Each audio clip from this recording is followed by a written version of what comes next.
Hello friends, आज मैं आपको कराने वाली हूँ IBO 3 जो कि आपके एमकॉम फर्स्ट ईयर का सिलेबस है। ये इंडियाज़ फॉरेन ट्रेड के नाम से है। ये मैं आपको बुक भी यहाँ पे दिखा देती हूँ। इस बुक से मैं कंप्लीट करवाऊँगी। ये नीरज पब्लिकेशन की बुक है IBO 3 इंडियाज़ फॉरेन ट्रेड। यहाँ आप स्क्रीन पे देख सकते हैं। यहाँ पे आपको 2010 से लेकर के 2019 तक के सॉल्व पेपर्स दिए हुए हैं। ये दिसंबर और जून दोनों के क्वेश्चंस मिल जाएंगे आपको, पेपर्स हैं। प्लस ये चैप्टर वाइज रेफरेंस बुक के थ्रू भी आपको यहाँ पे फर्स्ट से लेकर के यहाँ पे 35 तक चैप्टर्स आप देख सकते हैं। तो ये 1 बाय 1 करके मैं सारे चैप्टर्स आपको करवाऊँगी IBO 3 के। ये एमकॉम के प्रिपरेशन के लिए मैं करवा रही हूँ, स्पेशली उन्हीं के लिए है। तो फर्स्ट चैप्टर जो आज मैंने पिकअप किया है वो आपका इसका फर्स्ट ही चैप्टर है, India and the world trade. So हम शुरू करते हैं हमारा first chapter. So India's foreign trade में ये आपके सिलेबस का नाम है इंडियाज़ फॉरेन ट्रेड। ये आपके बुक का नाम है और जो चैप्टर इसमें है वो India and the world trade है, चैप्टर 1। तो इसमें हम इंट्रोडक्शन पार्ट इसका देख लेते हैं। यहाँ पे आप देखेंगे, इन July 1991 government of India finally initiated the long awaited and expected economic reforms in the industrial trade and fiscal policy. मतलब इंडिया की गवर्नमेंट काफ़ी साल से सोच रही थी कि जो हमारी इकॉनमी है हम उसको ओपन करें।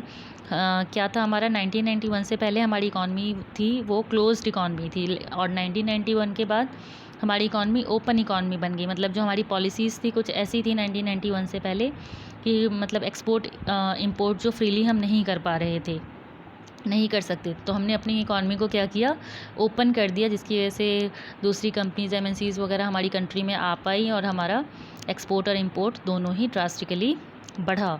तो ये यहाँ पे उसी के बारे में बात हो रही है। तो in July 1991 government of India finally initiated the long awaited and expected economic reforms in the industrial trade and fiscal policy. The trade policy reforms aimed at the creating an atmosphere in which the export could increase at a fast pace. पहले क्या था कि हमारा जो export था वो बहुत कम export था। हमारे एक्सपोर्ट को बढ़ाने के लिए इंडिया ने क्या किया, इस मेजर को लिया। इसके साथ साथ हमारा इंपोर्ट भी बढ़ा, लेकिन क्या हुआ, हमारा एक्सपोर्ट भी बढ़ा है काफ़ी, और हमारी लाइफस्टाइल भी काफ़ी अच्छी हुई है। सो अगर आप गूगल पे सर्च करेंगे न्यू इकोनॉमिक पॉलिसी ऑफ 1991 तो आपको ये LPG रिफॉर्म्स करके आ जाएगा, लिबरलाइजेशन, ग्लोबलाइजेशन एंड प्राइवेटाइजेशन करके। तो 1991 से पहले हमारा बैलेंस ऑफ पेमेंट बहुत क्राइसिस में जा रहा था। बहुत ज़्यादा हमारा बैलेंस ऑफ पेमेंट इम्बैलेंस हो रहा था, जिसकी वजह से हमारे को क्या करना पड़ा, हमारी इकॉनमी जो है उसको ओपन किया हमने। यहाँ तक कि हमारा गोल्ड भी हमारे को गिरवी रखना पड़ गया था। तो आप समझ सकते हैं अगर किसी देश का सोना गिरवी रखना पड़ जाए तो उस देश की क्या हालत हो जाती है। तो हमारी इकॉनमी की हालत बहुत ख़राब थी। तो क्या किया, to achieve all this objectives government made significant changes in the export import policy. तो ये एक्सिम पॉलिसी है, इसमें सिग्निफिकेंट मतलब महत्वपूर्ण चेंजेस लाए गए। It then went ahead and took country specific and the commodity specific measures to promote and maximise the exports. तो ये कुछ मेजर्स इसमें लिए जिससे कि हमारा एक्सपोर्ट क्या हो, बढ़े। तो in this chapter our primary interest is to learning about the role of foreign trade in economic development of the country and to study trend in India's foreign trade and their effects on the India's economy। मतलब हमारे Indian economy पे क्या फ़र्क पड़ा है इसका, वो सब हम पढ़ेंगे, इसमें ट्रेंड पढ़ेंगे। तो आप क्या यहाँ पे व्हाट यू विल लर्न, तो यहाँ पे क्वेश्चंस में आप देख लीजिए, what role foreign trade plays in economic development of a country. मतलब जो फॉरेन ट्रेड है हमारा, उसका क्या रोल रहा हमारे डेवलपमेंट में, कंट्री के डेवलपमेंट में। What are the trends in India's foreign trade, how the changing trends in India's foreign trade are affecting its economy. तो जिस चेंजेस की वजह से कैसे इसने इकॉनमी को अफेक्ट किया, हमारी इकॉनमी पहले कैसी थी और अब कैसी हो गई, ये सारे ट्रेंड्स के बारे में पढ़ेंगे हम। तो बेसिकली इस चैप्टर में हमारे को जो पढ़ना है वो मैं आपको सीधे क्वेश्चन पे ले चलती हूँ। यहाँ पे आप देख सकते हैं exports of select east Asian countries. यहाँ पे ये जो बॉक्स बना हुआ है जिसमें ये China, Malaysia, Indonesia, Singapore, Thailand, India, developing countries, इनके ये जितने हैं एक्सपोर्ट्स ऑफ सिलेक्टेड ये सारे एक्सपोर्ट्स दिए गए हैं। तो ऐसे ऐसे करके हमारा जब 1994 का एक्सपोर्ट है, फिर 1995 का एक्सपोर्ट है, 1996 का एक्सपोर्ट है, 1997 और 1998, तो आप देख सकते हैं हमारा एक्सपोर्ट्स जो है वो इन कंट्रीज़ के साथ कैसे कैसे बढ़ता जा रहा है। तो यही एक तरीके से हम ट्रेंड समझ सकते हैं कि हमारे एक्सपोर्ट, हमारा मतलब जब हमारी न्यू इकोनॉमी पॉलिसी आई, मतलब एलपीजी रिफॉर्म्स जब हमने किया 1991 के बाद, तो हमारा एक्सपोर्ट काफ़ी बढ़ा है, इंपोर्ट भी बढ़ा है, एक्सपोर्ट भी बढ़ा है। लेकिन बैलेंस ऑफ पेमेंट उतना इम्बैलेंस नहीं है जितना कि हमारा पहले था। ठीक है, तो कंपैरेटिवली यहाँ से मैं पढ़ रही हूँ शुरू से, यहाँ सबसे ऊपर आप देख सकते हैं, comparatively freely with other countries of the world, alternative economic growth dominated by the exports goes through by the flow of capital and the getting old. चलिए मैं सीधे क्वेश्चन पे ही आपको ले चलती हूँ। तो ट्रेंड्स इन इंडियाज़ फॉरेन, यहाँ से हम ट्रेंड पे बाद में आ जाएंगे। तो बेसिकली जो यहाँ पे फर्स्ट क्वेश्चन आप देख रहे हैं स्क्रीन पे, state whether following statements are true और फॉल्स। तो ये ट्रू और false, countries with liberalised their trade practice develop faster than protected countries. इसमें ये कह रहा है कि कंट्रीज़ जो हैं ये, इसके लिए मैं आपको पहले एक और चीज़ बता देती हूँ, एलपीजी रिफॉर्म्स के बारे में मैं थोड़ा बता देती हूँ आपको कि क्या हुआ कि लिबरलाइजेशन, ग्लोबलाइजेशन और प्राइवेटाइजेशन, ठीक है, इसको ही हम एलपीजी रिफॉर्म्स बोलते हैं। ये आप कहीं पे अपने नोटबुक में लिख लीजिए। तो ये जब हमारे 1991 में हमने अपनी इकॉनमी को लिबरलाइज़ किया, तो इस क्वेश्चन में ये कह रहा है state whether following statement are true and false, कि कंट्री को जब हमने लिबरलाइज़ किया तो क्या हुआ, हमारी कंट्री सुधरने लगी, मतलब हमारा बैलेंस ऑफ पेमेंट जो है वो जो इम्बैलेंस था वो कम होने लग गया हमारी कंट्री का। तो ये स्टेटमेंट आप एक बार और पढ़िए और देखिए सही है या गलत है।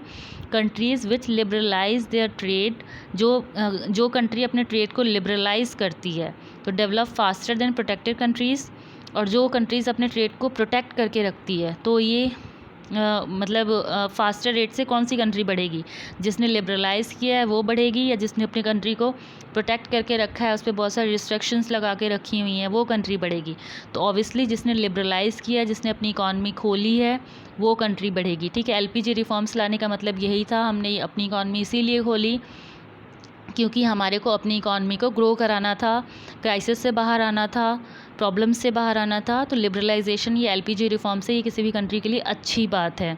ठीक है, तो countries which liberalise their trade practice develop faster than protected countries, तो ये स्टेटमेंट बिल्कुल ट्रू है कि वो कंट्री फास्टर रेट से बढ़ेगी जिसने अपनी इकॉनमी को लिबरलाइज़ किया है, ना कि वो जिसने अपनी इकॉनमी को प्रोटेक्ट किया है। नेक्स्ट हम देख लेते हैं, हमारा India's trade balance has been favourable over the years, कि इंडियाज़ ट्रेड बैलेंस जो है वो फेवरेबल, बहुत सालों से फेवरेबल रहा है। नहीं, देखिए हमारा इंडियाज़ ट्रेड बैलेंस जो है ये फेवरेबल नहीं रहा है, ये अनफेवरेबल रहा है। क्यों? क्योंकि हम क्राइसिस में आ गए थे। फेवरेबल का मतलब ये है कि जब आपका एक्सपोर्ट ज़्यादा है, इंपोर्ट कम है, लेकिन ऐसा पहले नहीं था। पहले हमारी इकॉनमी जो थी क्लोज्ड इकॉनमी थी, और उस टाइम पे भी हम इंपोर्ट करते थे, और बहुत सारे रीजंस होते हैं जिससे हमारा क्या होता है, बैलेंस ऑफ पेमेंट इम्बैलेंस हो जाता है।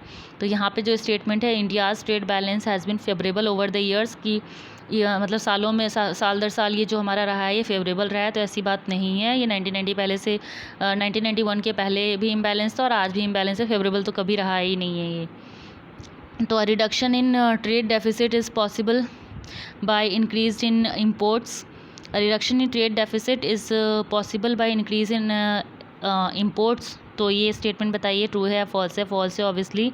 इसमें कह रहा है कि reduction is trade deficit is possible by increase in import, हम इम्पोर्ट को बढ़ा देंगे तो हमारा क्या होगा, ट्रेड डेफिसिट कम हो जाएगा। ट्रेड डेफिसिट का मतलब ये होता है कि आपका जो इम्पोर्ट है वो ज़्यादा है आपके एक्सपोर्ट से, तो हम अपने इंपोर्ट को बढ़ा देंगे तो हमारा ट्रेड डेफिसिट ख़त्म हो जाएगा। नहीं, बिल्कुल नहीं, हम जब एक्सपोर्ट को बढ़ाएंगे तब हम अपने ट्रेड डेफिसिट को ख़त्म कर सकते हैं। ठीक है, India's external that is very low, India का जो एक्सटर्नल डेट है वो क्या है, बहुत ज़्यादा लो है।